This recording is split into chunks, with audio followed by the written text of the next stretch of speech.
Hello, hello, hello, guys. Welcome to this conclusion of this marathon exercise. Yes, the elections have concluded, the results have happened, but our results podcast had not happened. So here we are, a few days after the results. The numbers have come, we've processed them, we've discussed them, and now we are here to analyze them. And together, the Chandal Chokdi is back with me, Mohal Joshi, Kishor, Narayan, Rohit, Pathania. If you need their introductions and if you don't know what the hell we've been doing for the last 5 times, shame on you. So go and listen to our previews and the issues that we talked about, the issues that we highlighted. Um, all three of them, Mohal and Kishore, run a fabulous podcast. Rohit, both are political analysts as well. Rohit has been doing political analyst. He was doing a couple of very fascinating election shows. Does podcast as well. So I also want to ask them what their sort of perspective has been. But one thing is there for sure. My belief in one segment, one portion of India is firm. No one in India knows what the hell is happening, when it happening, kahan zameen khisak jaye or kahan zameen jud jaye. No one knew. No one knows, right? The results are out for there to see. The Narendra Modi is back as the Prime Minister of India with 240 seats for the BJP. He is the single largest party in the Lok Sabha, not getting the simple majority as many had, and certainly many within the BJP had expected. Um, the Congress party has almost doubled its seats to 99 seats now, with three independents essentially supporting them. They are up to 102. 37 for the Samajwadi Party, 29 for the Trinamool, 23 for the DMK, 16 to TDP, and 12 to JDU, the two crucial allies on whose support now the NDA government rests. 9 to the Uddhav Sena, and 8 to Sharad Pawar's NCP, 7 to Shiv Sena, led by Shinde, and then 5 to Chirag Paswan. These are the big parties. The RJD, CPM, they've all gotten 4 seats each and stuff. And the biggest disappointment, I guess, for the NDA is the performance of Mr. Sharad Pawar, Mr. Ajit Pawar's party. There was a classic faux pas, given the flip-flops of the Pawar family that keep happening between the two NCPs. And then, so we are here to discuss is our panel. So before I get into the numbers and nitty-gritties and stuff, your initial thoughts and what went right, what went wrong. So we'll start with Rohit first, and then Mohal and Kishore. Uh, I think the one big thing that definitely went right was that nobody can now claim that elections are, basically manipulated and voter machines are fraud. I think that debate has been settled for perpetuity, at least, I would hope. The second good thing that has happened is that, in an overall sense, this was definitely a vote for stability and continuity. There are issues that people want to solve, but I think by and large, the ruling party would definitely take heart from the kind of numbers that they have ratcheted up, especially in many states where they were probably not even close to having a presence. And I think third big problem, though, that I would say, and the third big takeaway for me is that there is a genuine problem of the Indian economy, which reflected in the way people voted in certain pockets of or certain parts of India, and that has certainly been reflected. Uh, Clearly, there was a misreading at one level of what is plaguing the people in India, and the fact that, at least now the BJP should probably wake up and realize that the Tina factor, or the there is no alternative factor, does not always hold true. So I think Correct. these are the three big takeaways, as I would say. Correct. And I want to share this as Kishore. Please feel free to continue, like, on what your initial thoughts are. While you're sharing, I'm going to share the 2024 map and compare it to the 2019 map. Yes. So, what are your key takeaways from the election? Okay, I think I summed it up in one sentence on the day of the result when I said the nation wants Modi to continue to govern, but to be looked upon by a stronger opposition behind her back. So I think that kind of summed it up for me, wherein the country still collectively trusts Modi to handle as many problems as he can. At the same time, uh, I think people also are kind of fed up of the one man show or the one party show. So I think they wanted to give the opposition more teeth in trying to punch holes into the claims of the ruling government. So I think that was my key takeaway. And the other one was how BJP was able to spread a little further than what it had managed all these decades.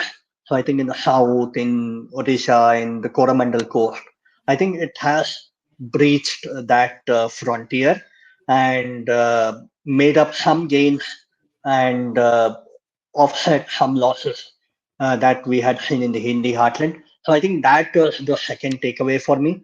And the third one is how, despite the extreme negative narrative for BJP in states like Jammu and Kashmir and even in Punjab, I think it's not completely done and dusted for the BJP, especially in states like Punjab, wherein all by itself it is still able to count for at least around 15 to 20%.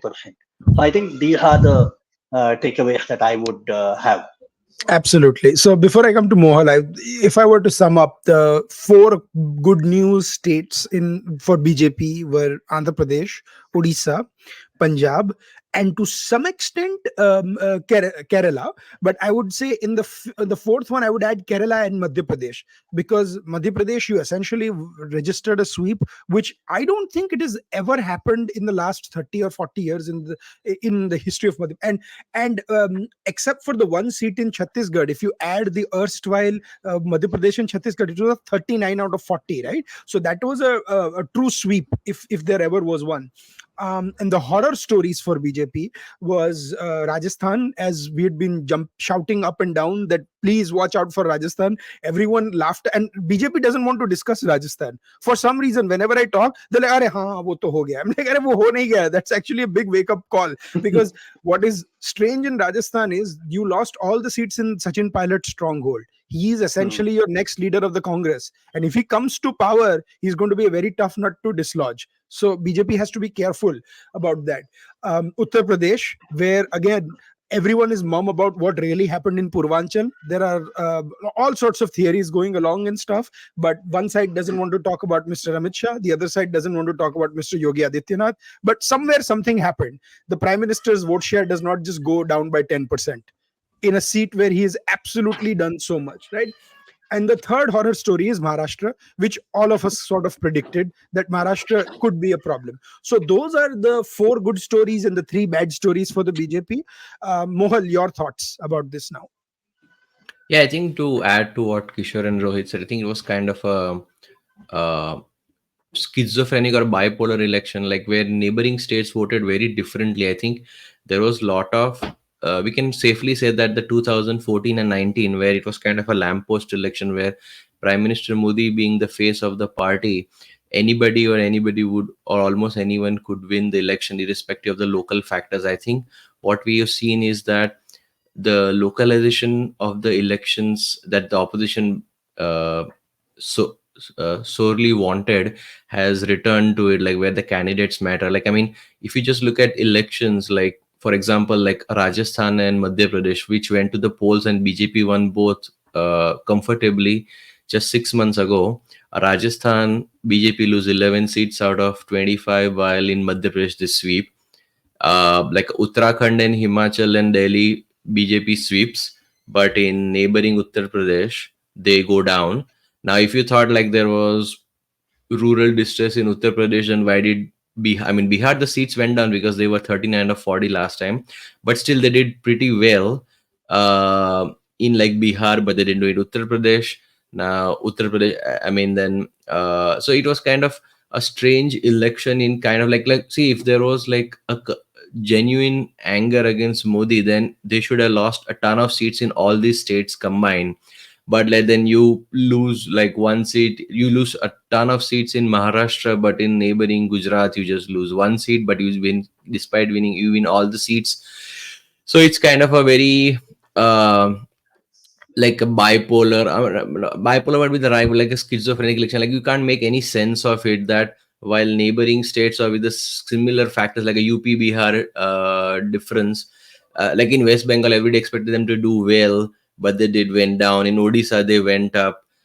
So it's kind of No, uh, but I think the that's localization factor has returned. So it was neither a 2000. So I think it's like in between, like the 80s and 90s. If you remember, the elections were quite local, right? So it was kind of a perfect mix of the 80s, 90s, where there's a lot of localization, and the 2014 and 19, where there is a Modi factor. So many cases earlier, what used to happen is like if a candidate was weak, the Modi factor in 2014, 19 just carried them past the post. But here now, I think going forward, the candidates will matter a lot, and I think that was what was later on. I mean, obviously, post polls was saying like there were a lot of bad candidate selection. but that's what I'm saying, Mohal, and I'll come to Rohit in a second. I think it's also that it's not as far. See, because we are only looking at the seats. Even if you look at Gujarat, there are 4 seats where the margins shrunk from 3.5 lakh votes to less than 80,000 votes for the Congress, right? So all those 4 seats we had highlighted that, and I kept telling to people, and anyone you would talk to on the phone on Gujarat, they're like, "Arey, Gujarati tum BJP ko hi vote dega," and they would just put the phone down. And I'm like, so it was, there were signs. Banaskantha, Sabarkantha, Anand, your Bharuch, and Patan. All 5 seats, there were signs that there is something brewing. Patan, the margin was 20,000 votes. 10,000 votes here or there, and the election would have flipped, right? So then you are looking at 2 seats. And then similarly, neighboring to Gujarat was this 1 seat. So BJP is very strong in South Rajasthan, but that 1 seat of Banswada, which includes Dungarpur, where a lot of staff comes to Gujarat from people, we were saying that BJP has a bad chance to lose. Ultimately, they lost by 2.5 lakh votes. So there are a lot of pockets that you are seeing where there, and in Maharashtra, it's also because they made horrendous alliances with Ajit Pawar and Ashok Chavan. Why do you need Ashok Chavan in your party? I don't understand, right? So Karnataka, I agree. We have gone back to hyper localization because this was what 2014 and traditionally Karnataka was, that your Bidar, Gulbarga, all those belts where Mr. Kharge is from, you Congress will do better in the Hyderabad Karnataka area, the erstwhile. What was surprising and shocking in Karnataka is the JDS, the way they ensured the defeat of Mr. DK Suresh in Bangalore rural. So before I get to Rohit, Kishore, can you talk a But little bit about but that and then one thing to huh, add yeah. to your point. See, I mean, in that article that I wrote on mind makers, I mean, if you see, there is a huge. I mean, you're right. Like vote share loss. So Himachal minus 12.7%, Haryana minus 11.9, Rajasthan minus 9.3, Uttar Pradesh minus 8.2.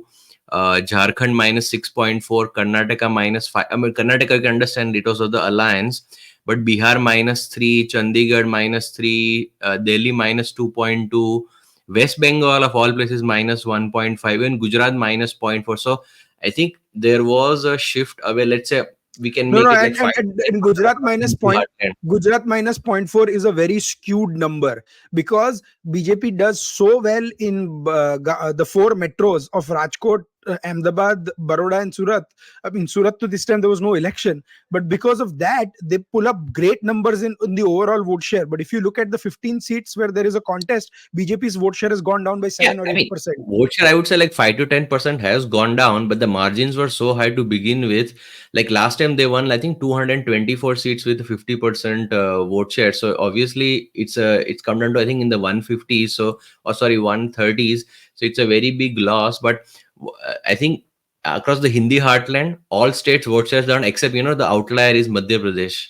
Correct, exactly, and that's what I was coming to it. And is that because of Modi ji or Mama ji? We have to see, or is it a combination of both, right? So, Rohit, you raised your hand, and then Kishore, because we both need to go to, and then Yeah, Kishore talk about and Bangalore rural when I come to you as well. Yeah, okay, just a small thing. How localization of elections has worked is clear from the tribal seats in India, in fact, in a very stark contrast to the assembly results of 2023. When you look at the tribal pockets, and this is a tribal, I wouldn't say a crescent, but a line, sort of like a thick line that goes from the south of Rajasthan across western Gujarat and into northern Maharashtra, right? And also the edge of only place that was sort of insulated from it was Madhya Pradesh, the Malwa belt. But you trace that tribal line, and these are seats, mind you, where I mean, even though the margin, for instance, a seat like Dungarpur was 2 lakhs, but these are seats where the candidate matters a lot, because the tribal communities are very sensitive to the idea of हमारा नेता हमारा candidate है, ये हमारी बिरादरी का है. So that's what I was trying to allude to in a small way, in a sum, that candidate selection and the localization factor basically came together in certain areas in ways that they would have not even imagined. I mean, the BJP was probably not even prepared to, think of something like a 2004 redux to an extent on that subject. Because in 2004, the biggest problem, and you can talk to a lot of people who've been observing elections, is that the candidate selection was bad for the BJP that year, in addition to many other factors. Absolutely. Kishore, your thoughts? I think if I have to use Hindi here, I think ये 2009 या 1989 होते होते बच गया. Why? Because in 2009, BJP kind of lost the urban narrative. Bangalore, Delhi, Ahmedabad, Hyderabad was anyway another example. This time around, all these urban pockets, they continued to support BJP. They continued to stay with BJP. And I think that was the difference between the 230 that they eventually had and say something like a 190. And 190 would usually be a repeat of the 1989 elections where Congress, all the way from 400 plus, had dropped down to 190. So I think that was the danger. And luckily, somehow the BJP's narrative clicked in the urban areas, but definitely not in some of the hinterlands. I don't think it's Okay. a I don't think it's a urban thing. I think the margin was so high that it's very hard to flip those seats. Sorry No, for no, no, interrupting. no. I want to interject. Correct. But they did flip a few. So I would say Prayagraj or Allahabad is an urban seat, and they managed to flip it. Also, there Uh, was the sorry, huh? no, very few urban pockets in UP were retained by BJP, right? Your That's Lucknow, correct. Kanpur, Right. then I think Gorakhpur. So I think very few. If you look at UP map, only the urban pockets would be saffron. The rest are all blue of the India land. So I Hmm. think that Uh, was the point I was trying to make. the Well, elections in Uttar Pradesh were definitely very toughly contested. Sorry for butting in, Adit. no, go But for it. No. and even in the urban pockets, the BJP really got the fight of its life that they could have imagined. Hmm. A seat like Meerut, which was considered like a stronghold of the BJP, Arun Govil manages to win it only by 5,000 votes at the end. Hmm. So Arun Govil was a celebrity candidate that was fielded in. Hmm. So the fact that the local candidate, certain Mr. Gupta, I don't recall his full name, was not brought forward, Hmm. and instead they chosen to parachute a candidate, did go against the party in one way, where Hmm. so the candidate selection did matter, but the BJP's urban and I mean urban, they still managed to hold on to their fortresses to an extent in the western part of Uttar Pradesh, but Hmm. Lucknow or eastwards essentially is where the fortress of BJP really suffered, Hmm. be it urban or And be it rural. and the you have people like, I think Mr. Nipender Mishra's son Saket Mishra was contesting. He lost. Kripa Shankar Singh, who was brought in from Maharashtra and given Jaunpur's ticket, where even there was some deal done with Mayawati where Dhananjay Singh's wife dropped out, so it was supposed to be an Exactly. easy walkover for Kripa Shankar. He still lost. So all these things did not help you as well in Uttar Pradesh. Sadly, BJP even lost the Ayodhya Lok Sabha seat in eastern UP. So Correct. that tells And you, I mean, because of the candidate selection, while not the just Ayodhya that, there assembly were, segment, by the way, voted for BJP, Also, the all the other opposition central candidate people. selection. yeah, Yeah, yeah. So that's the Akhilesh thing. It was moved totally beyond the locals Muslim there. Yadav formula, and BJP Exactly. Right. could not. Could BJP think beyond the OBC candidate and parachute candidate formula? I don't think so. So that's something they have to ask, right? And the other question is Mr. Modi's two adjoining seats, right? Mr. Modi's vote share went down by 1.5 to 1.5 lakh votes. There were two adjoining seats of Phulpur, and I forget it starts with a B. The other seat, they actually, Barabanki or Bharech, I think. I think, is it Bharai? No, no, it's not Bharai. It's I'll tell you in a second.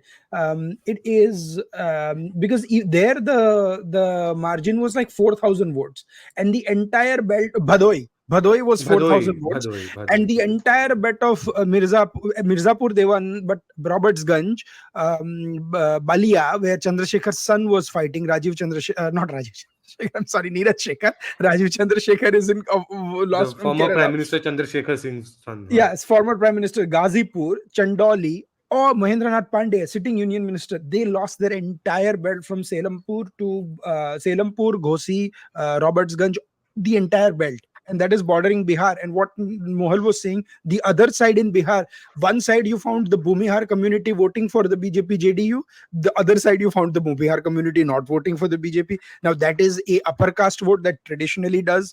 The and one point I want to make, and I'll come to you, Rohit, in a second, is people talk about the Muslim vote, people talk about the usually the BJP's strike rate in the upper caste vote is almost 80-90%. So that is used by the BJP to counterweigh the Muslim vote strike rate of the Congress, which is 90%, Congress alliance. So that 17, 17, 18%. But this time some of the upper caste vote shifted, and that is Yeah. what should concern the BJP. Yeah. Adding to your point, for the first time ever, Eastern UP actually elected two Bhumihar MPs. Okay, one from the Congress and one from the Samajwadi Party, and both coming from Eastern UP. I mean, that region is what I'm specifying. So that tells you something majorly shifted in Eastern UP, which culturally is nearly the same as Western Bihar, right? So the two distinct patterns tell you that the election was so localized there that the ticket selection mattered so much. And if I'm not wrong, Adit, I think a lot of these seats in Eastern UP particularly have been having a deciding margin of like 5 to 10,000 votes only. It was Yeah, that yeah, close. very Is that? close, very 30, 40,000. The problem is though, Akhilesh Yadav, we thought that, I mean, my numbers initially, if you remember, were about 260 to 280 for the BJP. And the reason why I thought was there is no way BJP would drop below 50. Okay, you Exactly. in UP, and you add those 17 seats to the 240, you get to that 257, 260 number. So I thought that there is no way, and there is no way BJP would lose 2 or 3 seats in Maharashtra that it did. Bede, no one would expect Gopinath Munde's daughter to lose Bede. Mumbai Northeast, traditional like a 40-50% Gujarati population seat, BJP usually sweeps with it, but they lost. So there is no way BJP should have dropped below 260, even given the contradictions. Like Rohit and I would do some number crunching all the time, and at most I was getting was a minus 45 from a 303 or a minus 50. That puts them down to about the 253, 250, 260 range. But that is why this was unprecedented. So Mohal, your point, and then Kishore, I'm coming to you. So adding to what I think UP was complete disaster. I mean, even I thought they would do very well, but I mean, I didn't see this coming. So interesting when I was looking at the vote shares. I mean, can you imagine like 78 out of 80 seats? So except Bagpat and Kaushambi, every other seat BJP dropped their vote share. The NDA basically dropped their Yeah, vote share, 70 yeah. out of 80 seats. So I think what I mean subsequently post elections, like what Akhilesh did was he gave, except his own family, I don't think he put up any Yadav candidates, and also he put up I think only 4 or 5 Muslim candidates. So I think that negated the counter consolidation that BJP does, and also the social engineering that BJP is now famous for the last 10 years. He put up like candidates, like I think even in Ayodhya seat, he put up a Pasi, right? I think. Yeah, it's a Yeah. local So And that on Avnish. an unreserved seat, mind even though you, it's not a on reserved an seat, so I think he did this very good social engineering by giving. See, because what used to happen is either a Yadav or Muslim used to be given a ticket. It created council conflict because people had not very good. I mean, other communities did not have good relations with these two communities in particular. So he negated the counter concept, and he also started reaching out to this other OBC. So I think, I mean, if there was a winner in this election, I mean, obviously it's Prime Minister Modi because he became a third term PM, but the other winner would be like Akhilesh Yadav, who Yeah. I mean, he has been taunted quite on social media. He delivered the election for the India Alliance by the biggest blow as was Uttar Pradesh. You know. Three big winners: Akhilesh, Chandrababu Naidu, and Prime Minister Modi. But Rohit, your point, and then Kishore. Jump right in after Rohit. quickly, I think on the winners, the fourth winner, by the way, is Pawan Kalyan and the Janasena. And on Uttar Pradesh, now we are hearing a lot of talk of Mayawati and the role that she used to play in creating that, margin for the BJP. And this election, we actually saw Mayawati's party sort of collapse completely, uh, barely retaining even its own core vote. The Jatavs have not voted for the BSP candidate, but have rather voted for SP candidates, which was a very big rarity. No, So something has also been they had like breached 17 effectively by INC Samajwadi. candidates. See, the thing is like lot of them also shifted for INC. I think they put aside their differences, and I think what now we've been hearing anecdotal is that the Ab Ki Baar 400 par slogan spectacularly backfired. I think what they did was and there's also this doctored video of like Amit Shah, like which was put on all the WhatsApp groups in like Uttar Pradesh, like which I think uh, created a not a panic but like kind of worry that like the reservation would be, I mean, it was all kind of fake news in the end, like that the reservation would be removed by the BJP. So that I think usually like the non Jatav Dalits, they don't usually vote for SP, but I think a lot of the INC candidates being there gave kind of credibility that we are we are voting for INC and not SP. That also helped to an extent. Correct. And also, this myth that BSP and BJP together would somehow wipe the state clean is nonsense. BSP's vote share has never fully transferred to BJP. The BSP's best use for with BJP has been of a, to use an NFL term, pass blocker. They block the defender so the BJP guy can run through. So But this is what they see, did in about 10 seats this time also. yeah.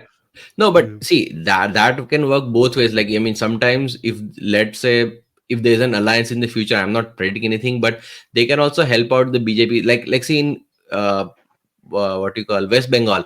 In West Bengal, the entire opposition vote, which is anti-BJP, collapses into Mamta, and it helps out. But if the CPIM and left gain some strength, then it helps the BJP because it cuts the anti-Mamta vote. So sometimes it can work both ways. I think that's what BJP has to figure out, that once the anti-BJP front or all parties collapse into one, like they did to some extent in the India alliance, they need 45% vote share. Otherwise, they can't win states. Also, that's why this whole I saw a couple of analysts on TV saying, "Oh, BJP's vote share has only gone down 1%." It's the most lazy analysis ever. You look at state by state. You can't just take Odisha's gain, offset it to UP, and say, "Oh, it's only gone down 1%." No, why? It's state by state. What you said, Even Mohal. The Adit, story even is in within five Uttar states.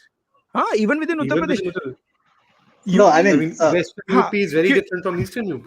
exactly. So it's Kishore, different. exactly. So I think what people miss is not only should you distinguish between states, you should also understand the manner in which the voting patterns have changed in the past 2-3 elections.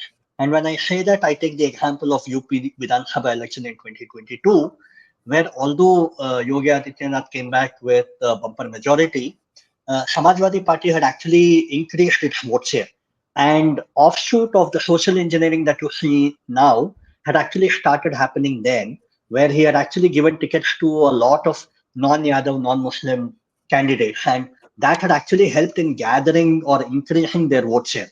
And although it started helping them then, it actually bore them a lot of positive results this time around, something which the BJP had failed to identify.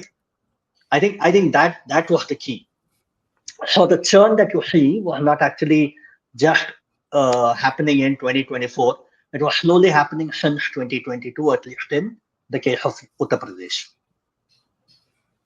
can you talk a little bit about Bangalore rural and in Karnataka, how the JDS alliance really helped? Because that is one state where the alliance really seems to have worked, apart from Bihar. Yeah, Bengaluru Rural is where I vote, and I kept telling that Dr. C. N. Manjunath will win, trumping DK Suresh. And I'll give you a quick example of how things worked. I had gone to Tumkur, neighboring constituency, on Sunday, and I met a priest whose father, who was also a priest, no more, had actually had a heart bypass operation, and he was treated and operated by Dr. Sayan Manjunath for a very, very minimal cost. So, what did this priest do? In reverence to that doctor, he actually went to Bengaluru rural Lok Sabha constituency to a small village and campaigned for the doctor for around 3 continuous days. So I think that kind of had a add-on effect to the manner in which Dr. Sayan Manjunath could capture all the votes. So in a way, there was a lot of goodwill for the candidate in addition to the JDS and the BJP votes, which were anyway highable. If you look at the voting pattern, I think BJP plus JDS would be around 43, 44, or maybe Correct. up to 45. Uh, DK Suresh by himself would be around 50, 51.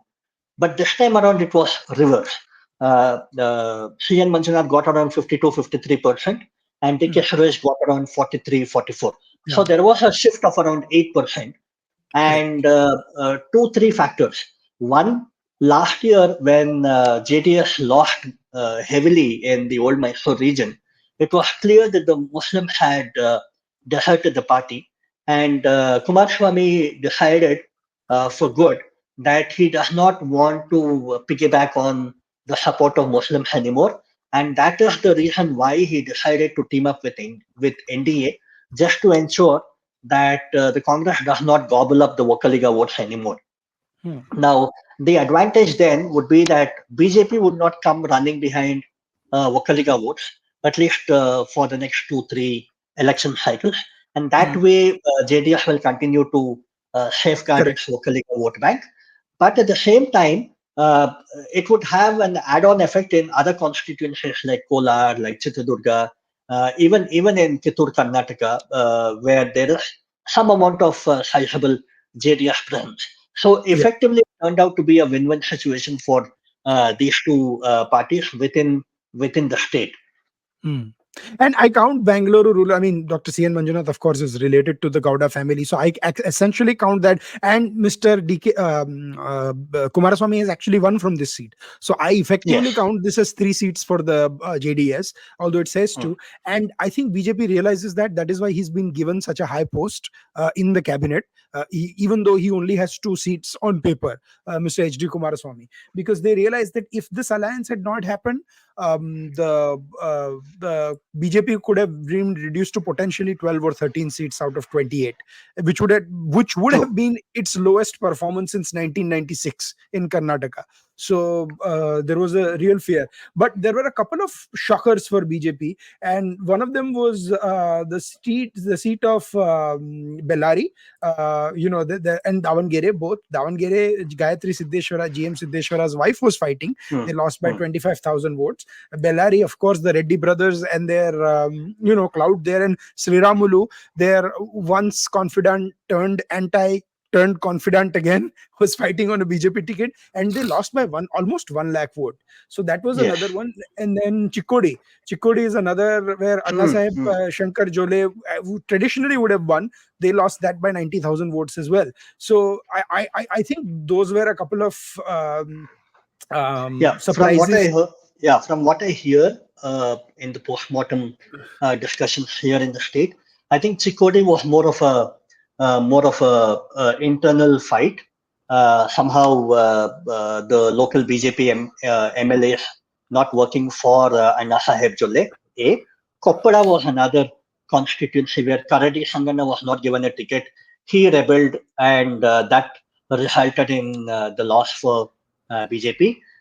Bellary somehow the clout of the Reddy brothers and Sri Ramulu is kind of coming down, and I think that was seen even last time 2023 Vidhan Sabha, and it was kind of underlined even now.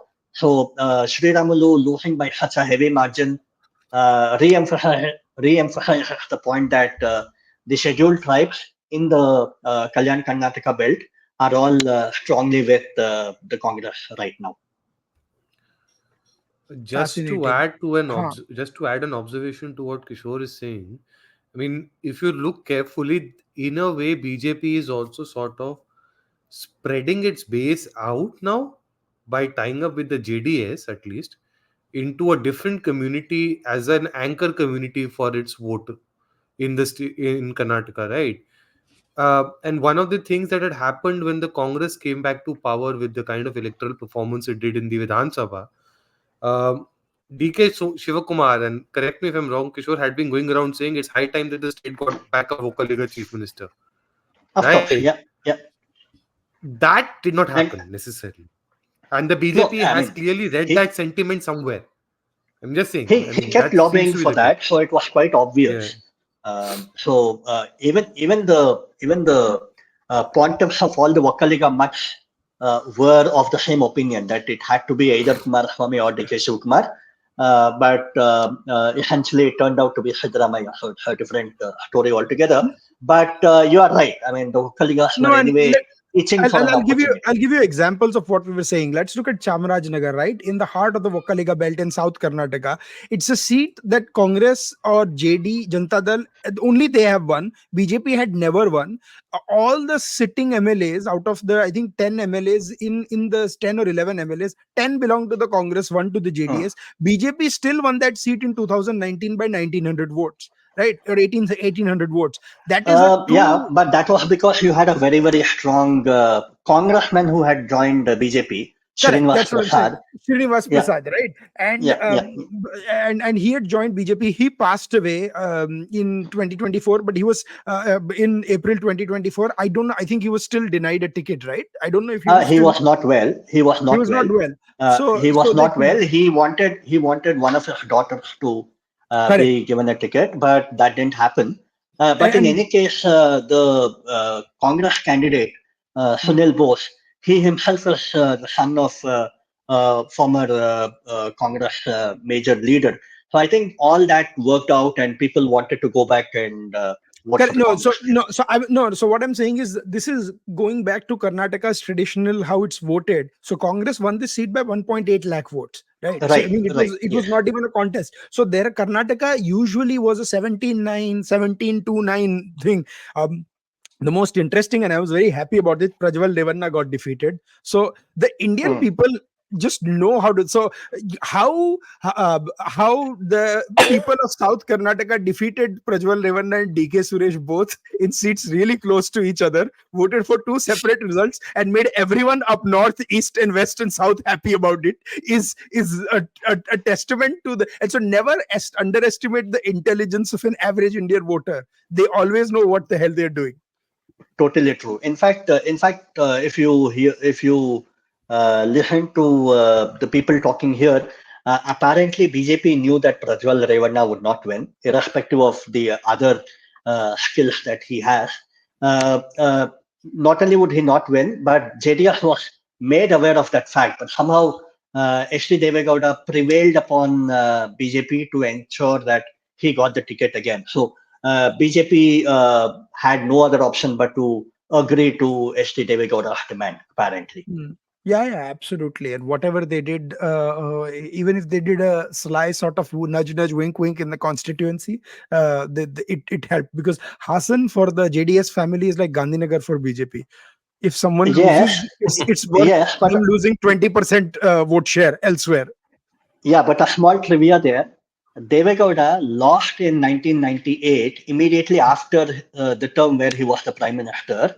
He lost to Putswami Gowda, and Huh. this time around, Prajwal Revanna, Devegowda's son, Devegowda's grandson, Huh. lost to the same Putswami Gowda's grandson. So, It's so it all was, in the family. It's all in of the course, family. Um, yes. So it was the battle between the two grandsons there. Didn't Devegowda famously say to a journalist that the biggest blunder was saying yes to becoming the prime minister because I Yeah. gained India for 10 months and lost Karnataka forever? Of course, yes.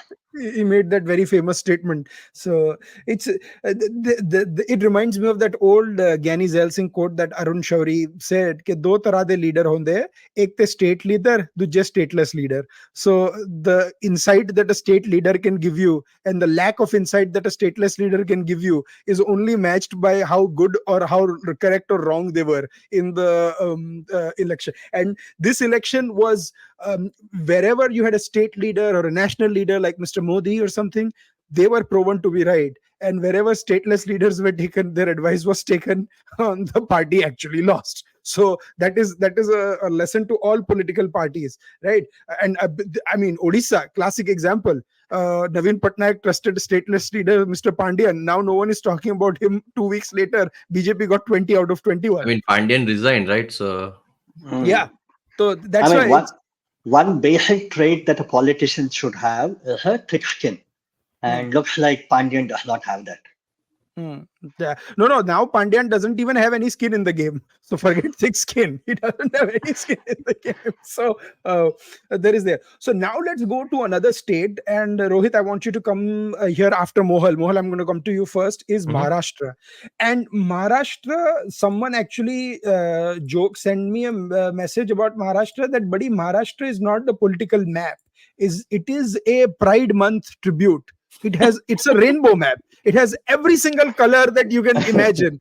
If there is Yeah, ever, if six there ever parties was, there, right? these six Six parties, parties. independent. I mean, look at this. Look at this. Matlab, and if Mumbai was a microcosm of the rest of India, Mumbai decided to live up to its potential. Look at the colors in Mumbai. It even Yeah, has, yeah, it even has light purple, which is Arvind Sawant. This is Sanjay Dina Patil. This is of course BJP, Mumbai Northwest Shiv Sena. This is BJP, and then Thane and Kalyan. So this is outstanding. yeah. So are you Yeah. saying Mumbai has become woke? Huh? Mumbai was always woke. No, nahi. Mumbai is only showing the inherent demographic divisions within Maharashtra.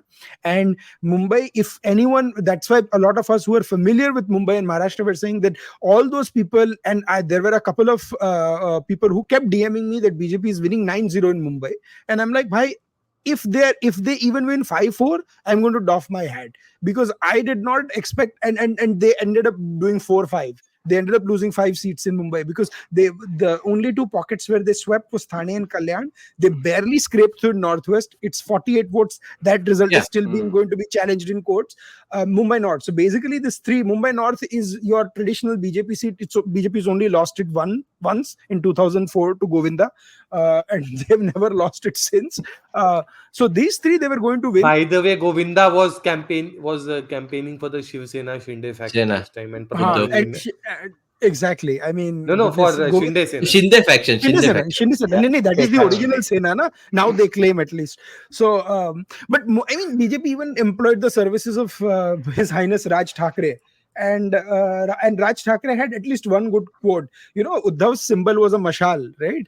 So Raj Thakre in Marathi said, this looks like a mashal, but actually it's as cold as an ice cream cone because that is Uddhav's fire. He has a fire in his mashal. But It's hey, an ice Uddhav cream has the cone. last laugh, right? I mean, he won so many seats. Correct, exact. Well, more than anything, he played a spoiler in so many seats, right? And then I think the biggest winner in the state of Maharashtra was the Congress Party. They won 13 Yeah. seats, Serious, So and actually, serious. like, I mean, fun trivia question: what's the Congress's second largest seats in like across the country? It's from Maharashtra. Like, no, who would have thought before the Yeah. election that the second highest seat count for INC is going to be from Maharashtra? I'm I, going to say something very controversial for a lot of people probably, बोलिए but बोलिए those इसी का who've been इंतजार था. following the Congress party politics for years and especially have closely seen Congress in Maharashtra, the fact that the Shiv Sena split and Ajit Pawar went away was the best thing that could have happened for the Congress. Because it was BJP. Ajit Pawar who was not letting Congress become the number one party in the state. Exactly. Ajit Pawar, Sharad Pawar has no issues now with Congress because Sharad Pawar ka motivation alag hai now. He just wants Supriya to have a legacy, Mm. right? Ajit Bas. Pawar was actually in 2004. People forget NCP was 71 seats and Congress was 69. And Ajit Pawar leveraged to have continuously deputy CMs and stuff. Deputy CMs were only appointed in Maharashtra when they really needed the second party. Like when Sena needed the BJP, they really had Gopinath Munde as the deputy CM, right? So you had that. But what was shocking, and to my mind, this was sort of something that Mr. Modi should really look at it. What was the point of getting Ashok Chavan? He did not. He got a Rajya Sabha seat, and he did Yeah, not deliver the seats nothing. of Nanded or Nashik. Congress won, and then then you had the sly thing that Congress did in Sangli, where Sangli actually a seat that Mm. it's a traditional Congress seat. It should have gone to the Congress. Uddhav fought, got the seat, and Vishal Kaka Patil, the grandson of Vasant Dada Patil, won as an independent. All the Congress cadre shifted to him, and similar to what happened in Mandya, if you remember Kishor last time, where Mm. Sumalata won because all the Congress cadre shifted and BJP sort of played nudge nudge. So Shiv Sena ended up with like 40-50,000 votes. But the other thing that BJP should be really scared about is Vidarbh. Vidarbh used to be their god.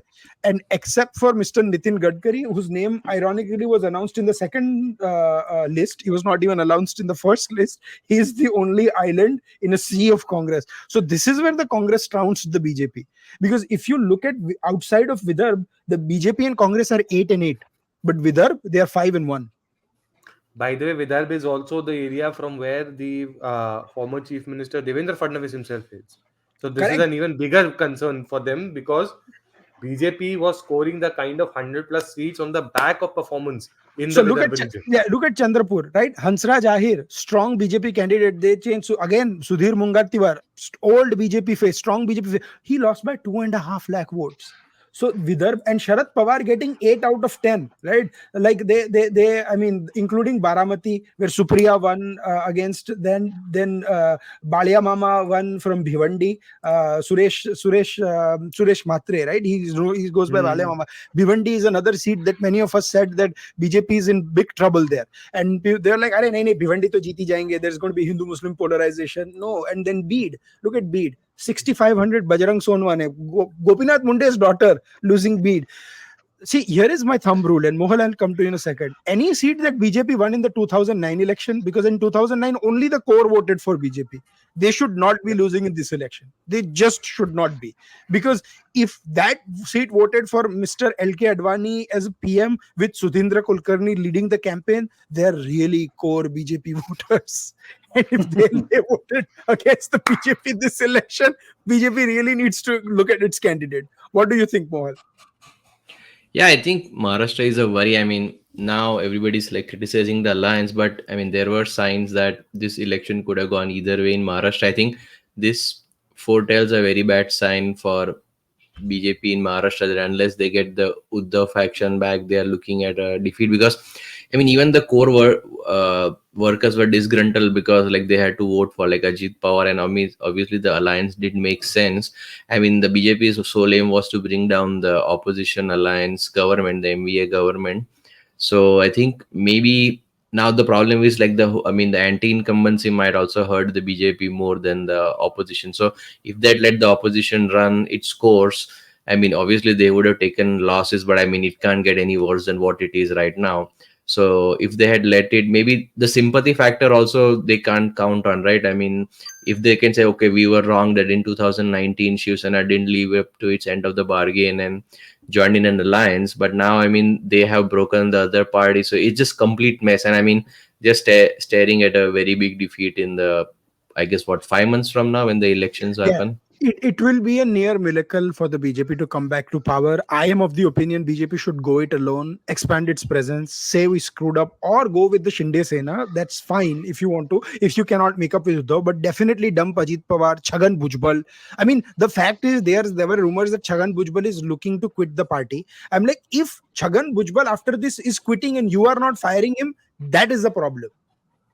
No, I think this Yeah. is also the, see, if you remember in those days of March and April where like, you know, the Up Ki Baar 400 par slogan was there, and then like we just wondered like, do you really need like X, do you really need Y and Z? And like, I mean, everybody, like, I mean, I know like people like Vijender Singh used to like, okay, when I woke up I said I want to join BJP. I think that also sends a very bad message that, you know, कि किसी को भी कहीं भी किसी को भी, I mean, remember the Ahmedabad East candidate, he said, oh, my father is not well, and then suddenly he joins the BJP. I think that also is not, I mean, you have the world's largest party as they claim, and like you have a very strong base, and why do you want to anger your voters and co-workers who've been working like for decades on the ground, and suddenly you just take import? I think one of the surveys was like, I think like 60 or 70% of the imports that BJP took, and that comes back to the larger point of candidate selection, they all lost. The turncoats who No, no. joined I'll BJP, give they you an all lost. example. I'll come to Rohit in a second. On election day, when I put out my numbers, right, someone messaged, quoted me on Twitter saying, "Bhai, I am giving 370 plus to BJP," and I'm like, where? From where are you giving 370 plus? He's like, अरे तुमको पता नहीं है, आएगा तो Modi 370 plus. I'm like, तुम कहाँ से ये logic लेके आए? And then it made me think, what the hell were these exist pollsters smoking? Right? I have nothing against the science of exit polls, but you cannot get it this wrong. I have a sneaking suspicion that a lot of them got it wrong and underestimated the BJP last time. So this time they got a certain amount of vote and they overestimated the BJP. They almost added 5-10%, saying, "Arey, nahi, log to bolte hai," but people are not going to say Bengal. Pradeep Gupta gave 30 plus seats to the BJP. They ended up with like less than 10.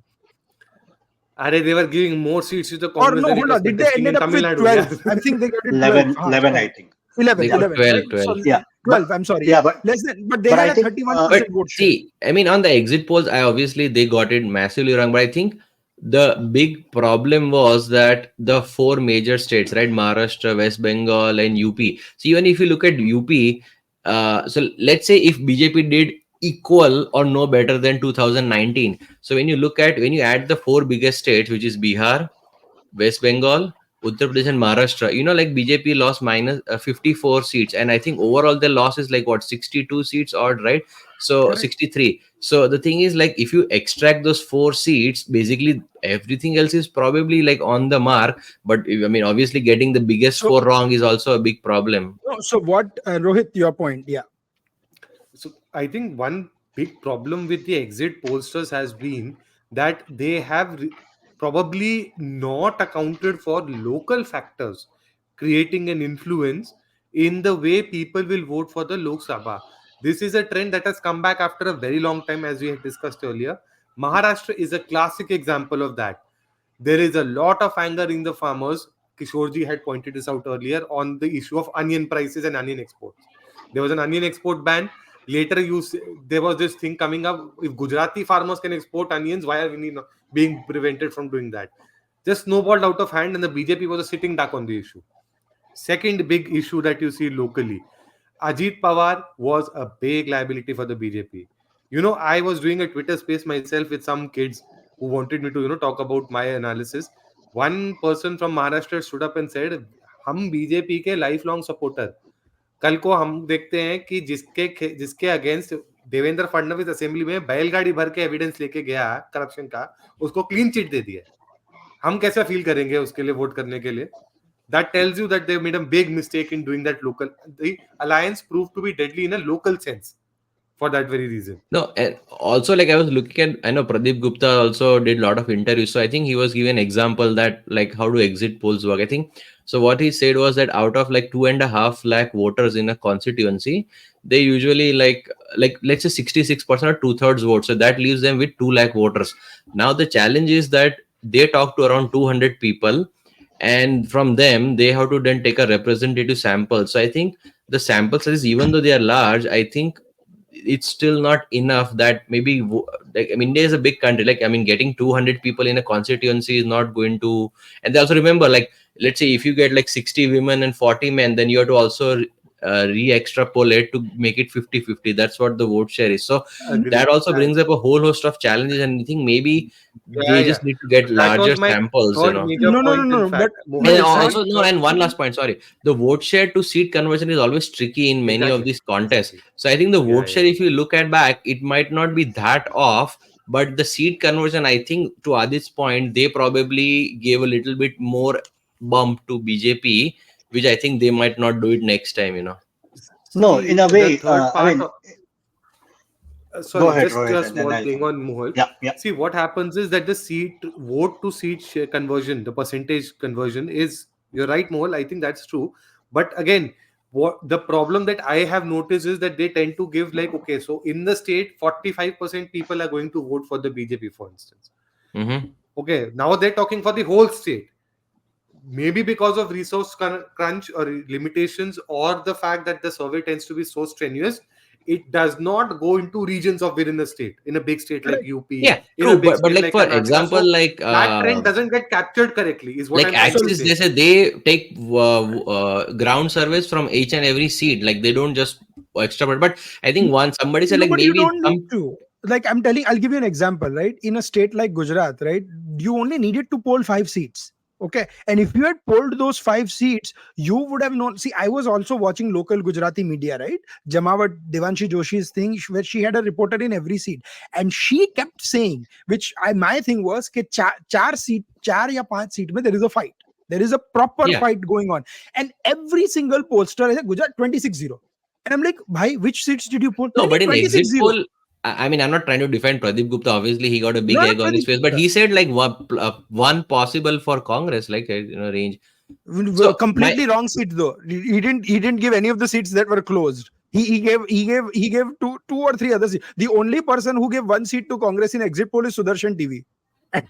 He got everything else wrong, but he got one so seat. I He think got one somebody seat was back. saying that what I So, mean, it's a massive egg on their faces. So exit pollsters might just go back to the CSDS model, which is just giving vote shares and leaving the seat Mm. business completely, just giving vote share. But but it's not like it's sexy, even right? If you even the just give vote vote share, no, but percentage. even the vote shares were wrong. Even the vote shares See, were wrong. Alok Kumar's CSTS numbers, or even Yogendra Yadav, I hate seeing this, but they managed to come very close to the seat number at the end of the day. So Yeah, probably correct. they were Yogendra using a Yadav is model like that was he's a probably more broken reliable. clock is right every. I mean, obviously he got it right, I but then That's why I said I hate saying this, but they got it right for but once. let's say You he's a know, that's what BJP. I'm See, trying to say. you respect the guy who will predict, let's say, a Congress sweep in No, Karnataka and BJP sweep in, let's say, Madhya Pradesh. Then you trust the pollster. He doesn't have an inherent bias of being pro BJP or pro opposition. but I think unfortunately, Alok Kumar that way was probably closer to this, right? At the time, if I'm unfortunately, not many mistaken. exit pollsters, I would say at least Mhm. 50 to 60% of them have political leanings, and it Yeah. shows in some of the numbers they do. Because in the opinion, because you obviously cannot get it so badly wrong. Yep. Yep. So because True. I mean, and even if you look at the opinion polls, right? Like if I look at And the nobody got opinion polls, UP right? I mean, did anybody get Adit? no, Do you of remember course anybody not. get? No, not at all. Let me tell you what the opinion polls in Uttar Pradesh were in March, February. NDA 74, NDA 72, NDA 73 to 75. Vote shares 52%, 52%, 52%. Boss, they can give me the vote share. The NDA ends up with 40. Let me tell you another thing, right? Where did BJP lose the most seats in phase 1 and 2? So this was the closest phase to the opinion poll numbers.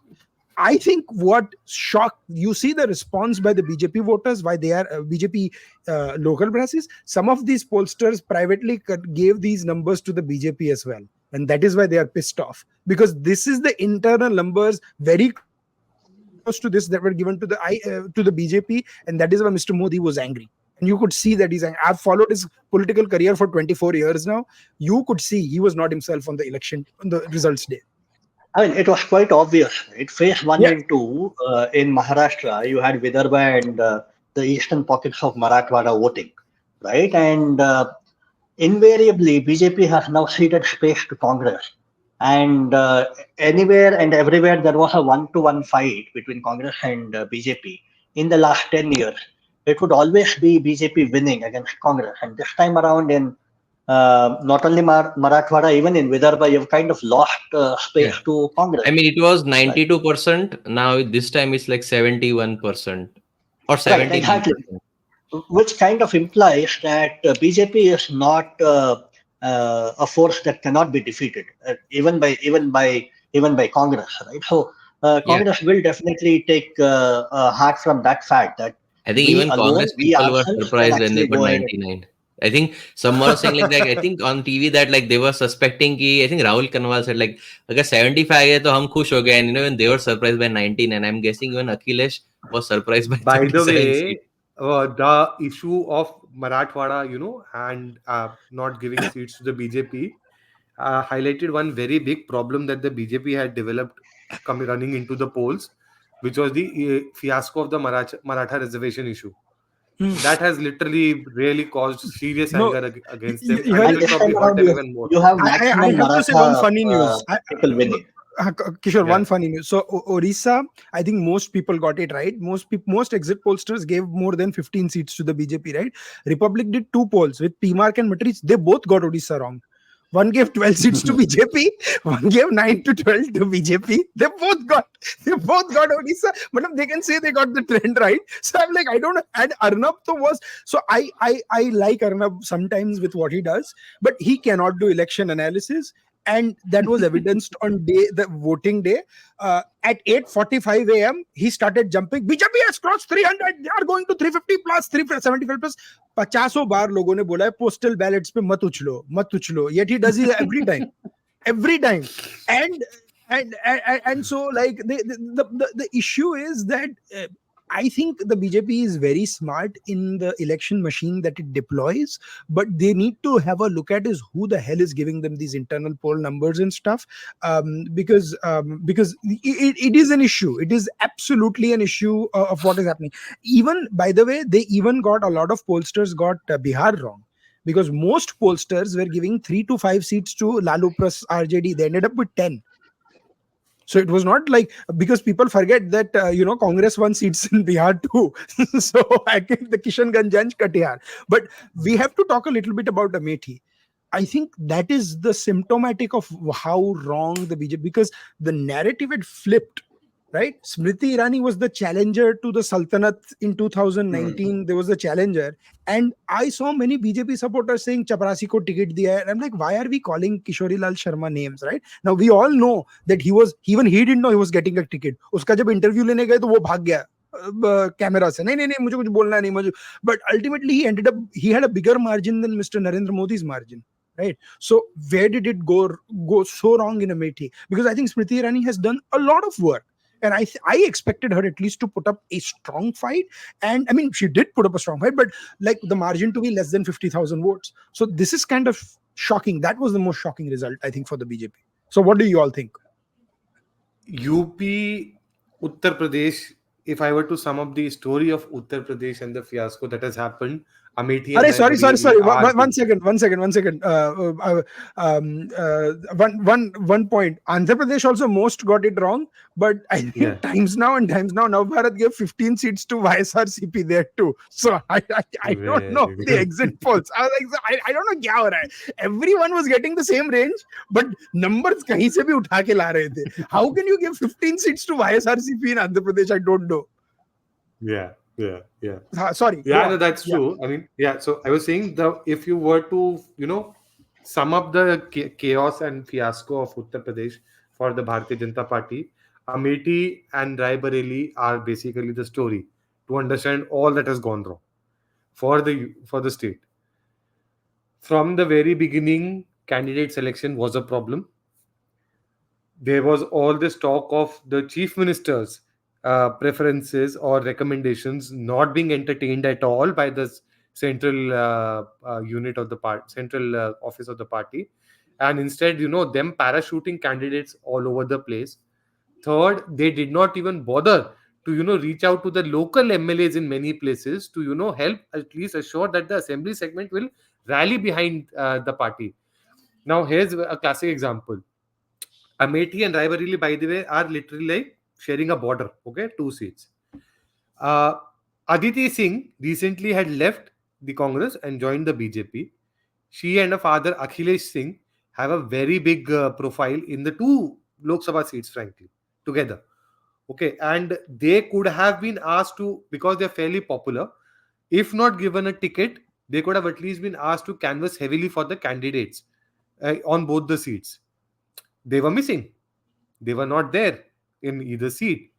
They got, I think, Janardhan Pandey in Raebareli to join from the Samajwadi Party into the BJP sometime back. Even he was missing. He was not entertained. Amit Shah literally had to rush to Raebareli, do photo ops just to show that everything is all right.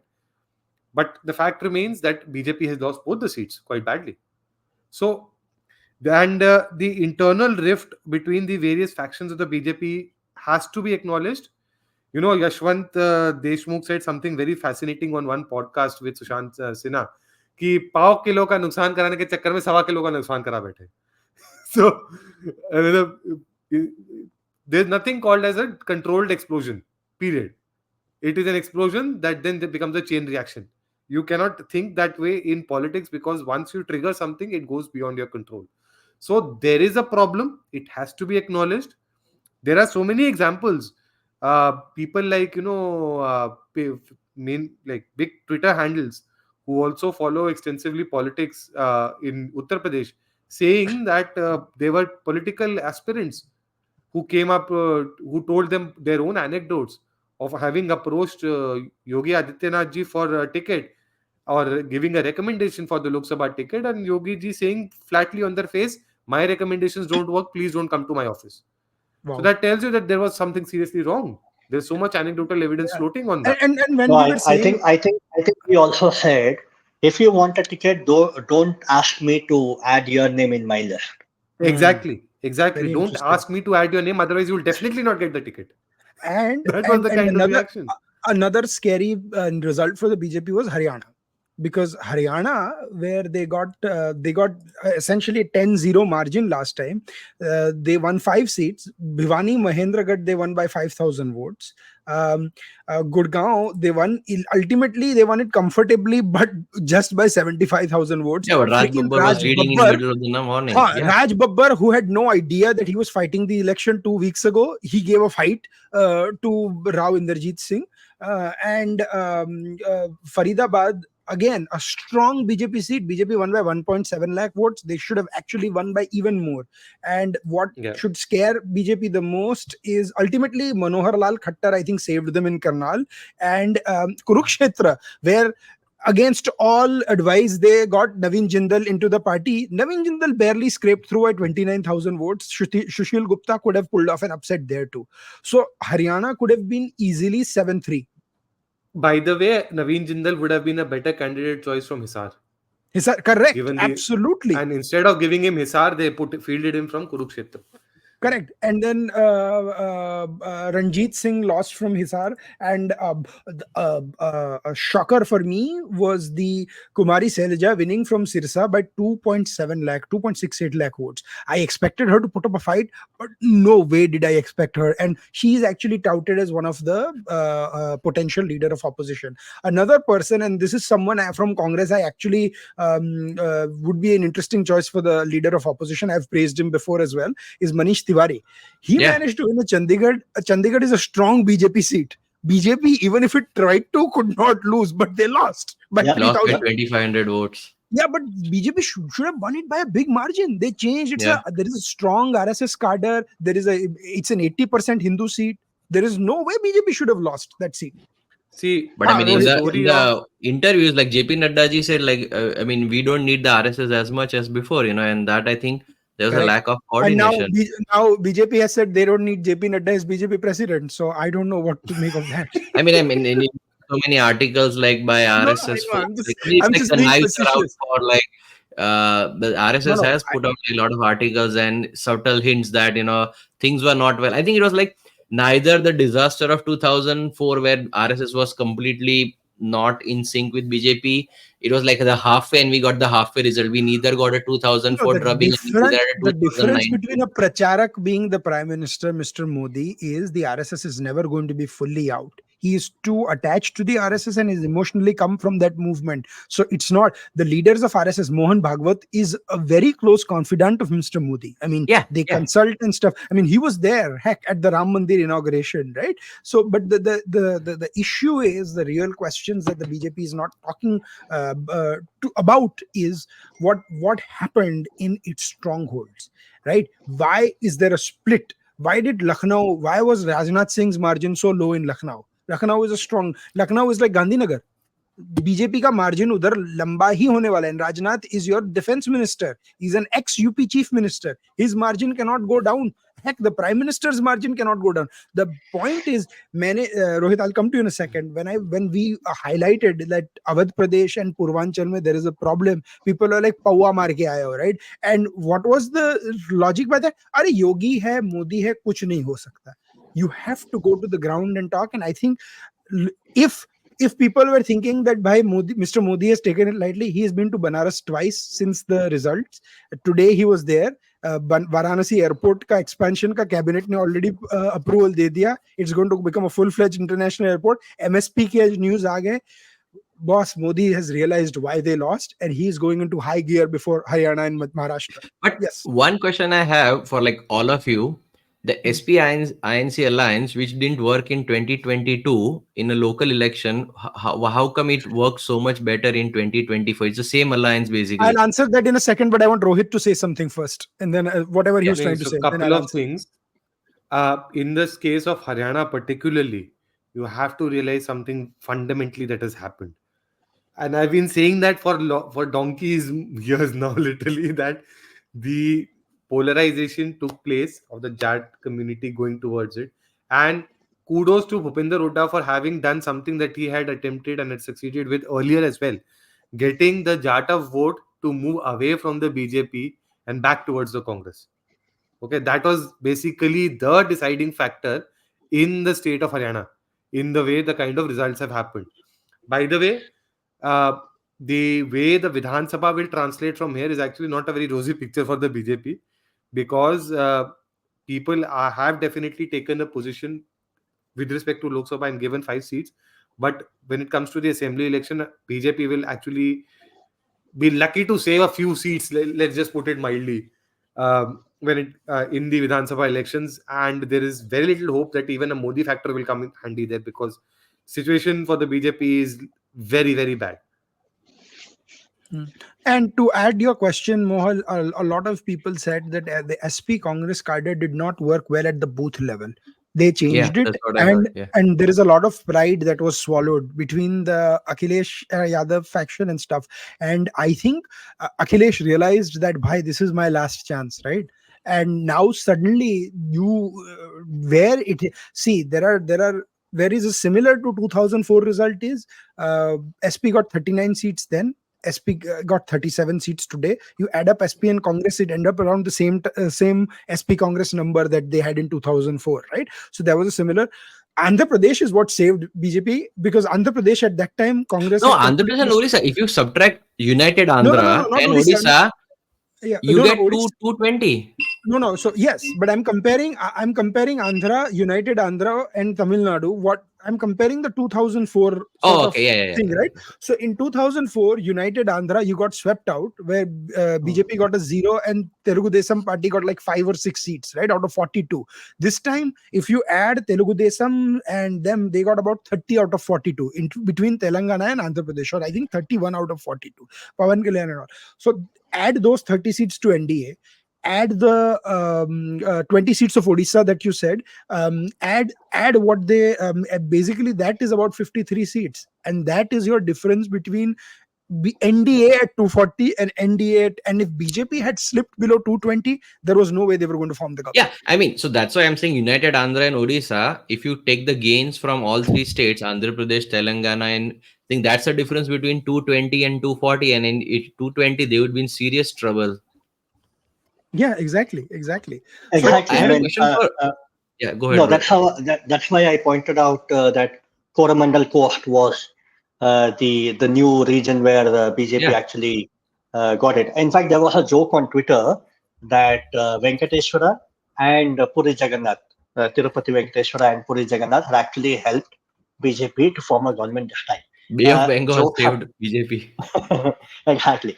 Jokes apart, coming back to SP and Congress, I think the vote share actually increased for Samajwadi Party in 2022 as well.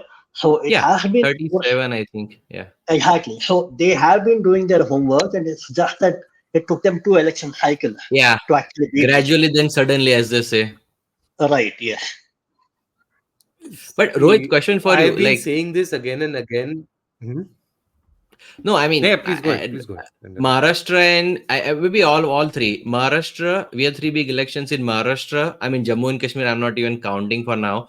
But Maharashtra, Jharkhand, and Haryana, I see like 0 out of 3 coming up for BJP. What are your opinions, guys? okay, yeah, I Maharashtra, mean, agree. Uh, Haryana, I would say bye bye BJP. Sorry, can't help it. Um, Jharkhand, there is still a fighting chance. I think the way Hemant Soren's arrest fiasco really Hmm. backfired on the BJP. Honestly, is what we saw in terms of the Lok Sabha results. Also, creating the kind of strange numbers that they did. But Jharkhand BJP can still pull it off. I think the good thing at least has been that the BJP has not necessarily, been at least fully perceived. partially perceived, yes, but not fully perceived to have insulted the tribal community, at least when it came to arresting somebody like a Hemant Soren. So, that is something that the BJP can definitely take heart from. And the fact that there is a very like lame duck government in the state might actually go in its favor. That is in the BJP favor. So we have to wait and I watch. think, yeah, I think you brought up a very good point about Jataus moving away in Haryana. I think if you look, I was looking at the numbers, and I think they lost like 15 to 16 seats, BJP and Yes, sir. NDA, the SC seats Yeah. across the nation. I think Correct. the rumors of constitution change, I think they're greatly hurt. I think on the ST side, it's like maybe 5, but the 2000, it's even lower than the 2014 number. So there's been a big Also, I moving think away of BJP did not. Jataus, non-Jataus, and some Mhm. tribal votes. I think that has hurt a BJP a lot And in many of the rural areas. and let's face it, True. and I'm not a fan of the Gandhi family. I've said so a million times. I'm a BJP supporter, but the Gandhis are back. They are Yeah. now, unfortunately or fortunately, both the brother and sister are going to be in the parliament. So, of course, there is going to be different sort of challenge, because you see Sonia's Darbar is back now. She's holding lunch and dinner meetings with the opposition leaders and stuff like that. Now, does that put people off? That remains to be seen, right? This might actually strengthen BJP in the years, in the months forward. But the fact is, for the time being, this is Prime Minister Modi's biggest political challenge since he took over the Chief Minister of Gujarat in 2001. And anyone who is saying anything else is living under a rock, because even Mr. Modi doesn't agree with you. He also knows that it's a challenge. That is why he's moving so fast. By the way, Rahul Gandhi's Bharat Jodo Yatra has resulted in the success. We have to admit to that. Huh? I've been saying that the I mean, Muslim vote polarization was exactly, total yes. thanks to that, and that is why Samajwadi Party was more than eager to have a tie-up with the Congress.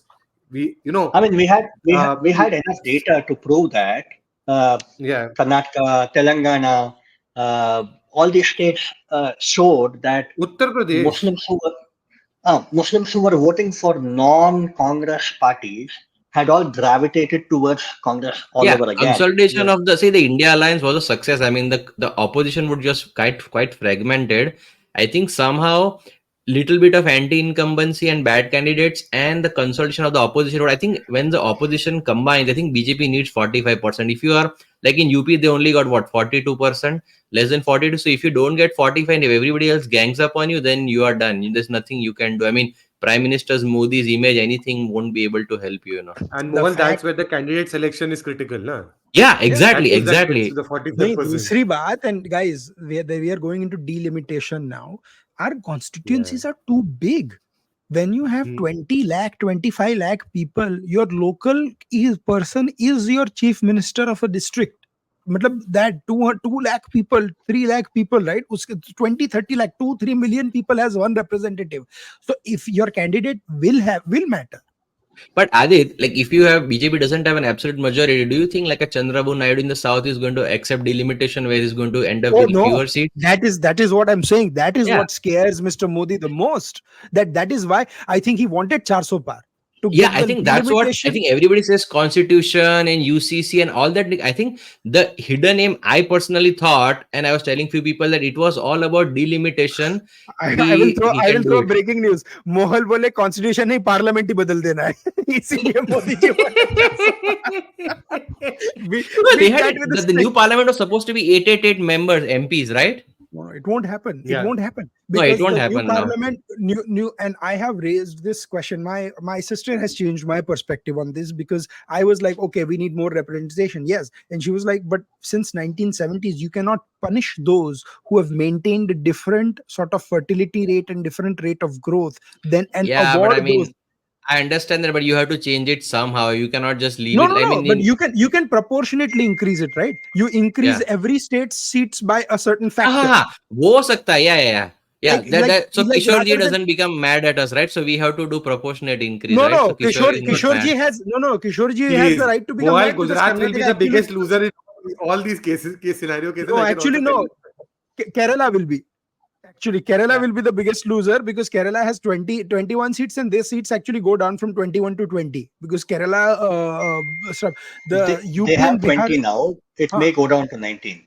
Ha, 19. There is Yeah. a yes, there is a chance. But I think Yeah, but Gujarat, UP is Madhya going to be Pradesh. like 120, so nobody's going to agree to that, right? I mean, 100 or 120, No, depending on now if it's the even 888. BJP is worried of making it 120. That would mean giving 90 seats to Akhilesh Yadav under the new or Dekho, 80 seats to Akhilesh I'll Yadav. controversial point, but I think delimitation is the only way to avoid a certain demographic change that is, going to be irreversible. So that's a different debate, though, altogether. I don't see any other But answer I think I to get Adit's temporarily point. stem the Just tide. increase it to 888, but proportionately, like whatever proportion is, वही maintain करो, पर I mean, seats बढ़ा दो something will ऐसा. have to be figured out. I agree. Something will Yeah, have to be yeah. figured out.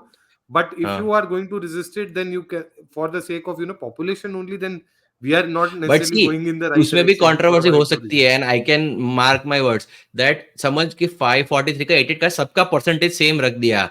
उसमें भी पर you have to still draw the new boundaries. So in that also, if BJP does something and हाँ, then वो opposition तो will raise issues कि भी ऐसी क्यों boundary draw की. So I think the first step would have to be Vidhan Sabha delimitations. And that would be the most difficult part. If that can go through successfully, and only then will the Lok Sabha level अरे भाई, delimitation the happen. first step is पहले BMC के election तो करो. I They have know. not done. Hence census. I mean, I don't know why. I mean, we had COVID obviously, but now we need to get data. कि भी, what is हाँ, the proportion of population in each state? True. I mean, I am census क्यों नहीं telling कर रहा है? I mean, you, that's so people obvious thing. people misunderstand how many things were put off because actually the government thought that they were getting 350 plus.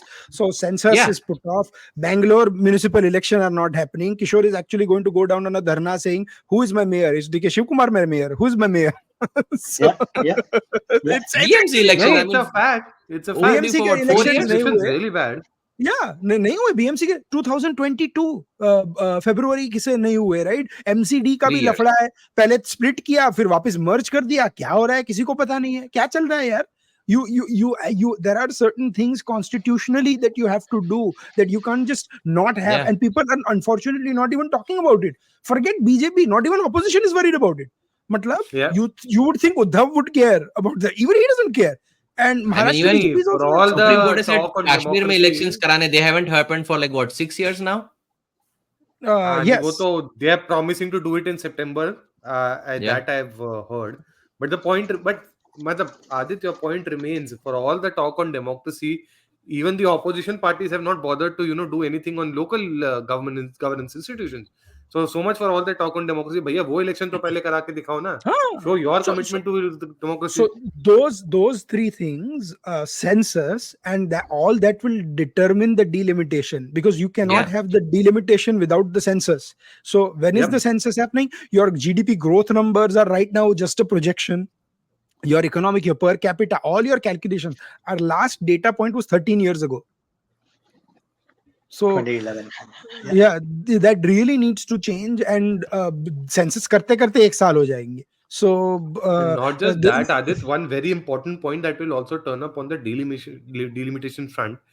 And there are enough estimates right now that definitely, sort of give a trend that the urban population in India is bigger than rural population now. Yeah. Okay. And that would probably also reflect in the voter base. So will the rural seat reduction also take place in the delimitation process? And फिर will हो that जाएगा be Mumbai acceptable to north everyone? Central फिर के बजाय drama होगा. Mumbai north west central हो जाएगा. भाई नहीं, मेरे, not just there that, is another Mohan. I issue mean, also. The something like BJP a is no beer might longer disappear na tomorrow. but the BJP is more of a rural party now than an urban party. Their Exactly. base is in few urban pockets, but actually right now if you see this election, right, they have won Delhi, Bangalore and Ahmedabad. They have lost Chennai, Mumbai, Kolkata, The one Hyderabad also. Hyderabad. Kolkata, They they won, were yes, never Hyderabad. winning anyways. So No. But this year we were told na, by the great exit polls 16 that Kolkata Dakshin Adit, BJP is going to sweep. Adit, 16 municipal corporations in Uttar Pradesh. Lok Sabha seats के terms में BJP has barely scored 3 or 4. That's a big number. That's a big thing. When That is people what should I'm be saying. shocked with that. Exactly. So that is what. So I mean, it is going to be this is going to be a change in how Mr. Modi sees this as well. So how he sees this, abhi dekhne wali baat hai. and how But much the allies support him, right? Because some controversial thing they can easily say like we don't support it. So that is going to be tricky navigating. अभी so दिख abhi रहा है ना dekhne wali baat Agniveer. hai. You can see it on Agni, Agniveer, all the fiasco that correct. Yeah. started And the already. speaker, bhai, कल से तो लोकसभा शुरू हो रही है, and there is no speaker of the house for candidate. They are still pro tem भी नहीं है ना negotiating. अभी तक, no pro tem Hey, also no so pro far. tem. It would actually be a Congress MP who's pro tem. And I don't know why they are stopping themselves. In 2014, they gave it to Mr. Kamal Nath. यार जो भी है उससे तो बेहतर ही होगा. Speaker pro tem बना दो तो oath at least मिल जाए सबको. So we'll see. But anyways, guys, time to wrap it up. ये तो सिलसिला चलता रहेगा. Any closing thoughts? Any suggestions, folks? uh, I'll go first, I guess, again. Yes. I think three things that larger picture paradigm that need to be thought of. There, one has to examine more carefully why the rural vote sort of dipped for the BJP. A lot of talk on rural economic distress has been going on, and also statistics generally show that unemployment is at a record high in India for a variety of factors, global and local. But that has certainly not gone in the favor of the BJP in any way.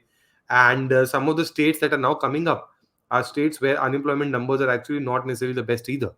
So they have to be, very, very, sharp and move. I mean, even lightning speed probably cannot save, but they'll have to do something to salvage at least their position in some of these states.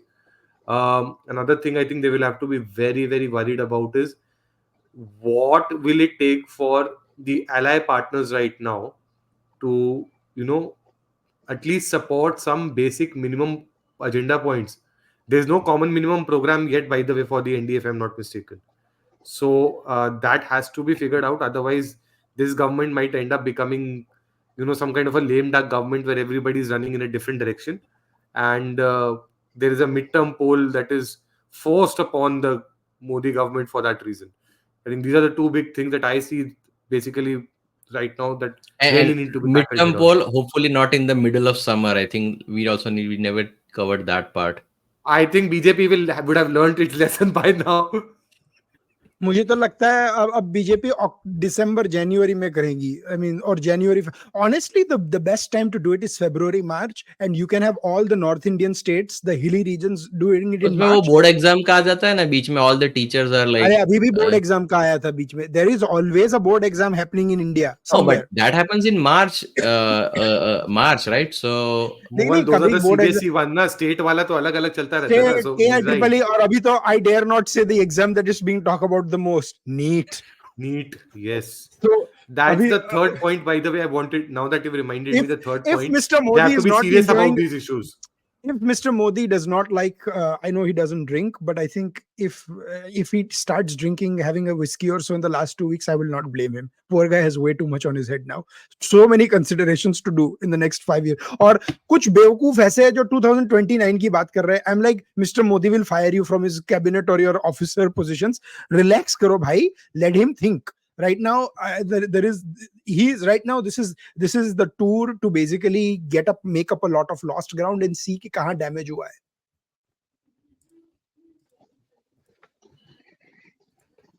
So yes, Kishore, your point. Yeah, I think 2020, 2021 was a different kind of a challenge for Modi. COVID and the Delta wave, Omicron. So I think that was when he somehow managed to come out unscathed, although the nation had to suffer massively. This time around, again, the new mandate that he has got again is a brand new challenge for him.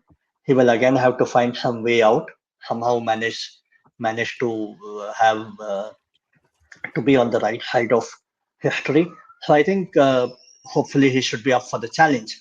And obviously we'll also have other issues like Pakistan coming back with their terror policy and other things. So I think not only internally but externally also we will want Modi to be at his best.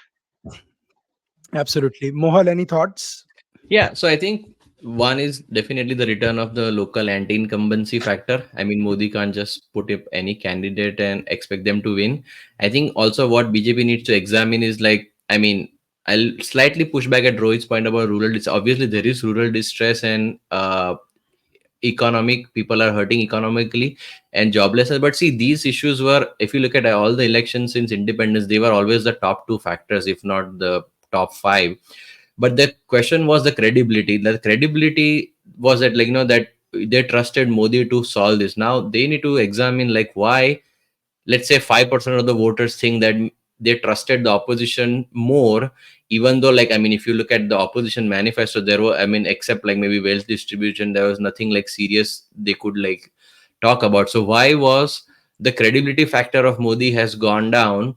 That needs to be examined closely. That obviously these issues will, I mean, even if let's say anybody else is the PM, the next 5 or 10 years, I easily see these two, joblessness and unemployment and inflation, is going to be the top issues. But how can Modi work on these that he becomes the most credible face? I mean, obviously, like in terms of housing, water, toilets, like a lot of work has been done, no doubt. But I think what the message the people have elected, I think to amplify what Kishore said on the day, like that there has been like they want a more credible opposition pushing back at the government, like wherever they don't disagree, and like they want like a stronger and then some kind of level of humility. I mean, the Abki Bar 400 Bar slogan has spectacularly backfired. I mean, so they want, I mean, I think this reminds me of, I think Adit, if you agree, like the Gujarat election, they say, well, कि नाराज है पर गद्दार नहीं है. That is the kind of message they are sending, that we want some level of humility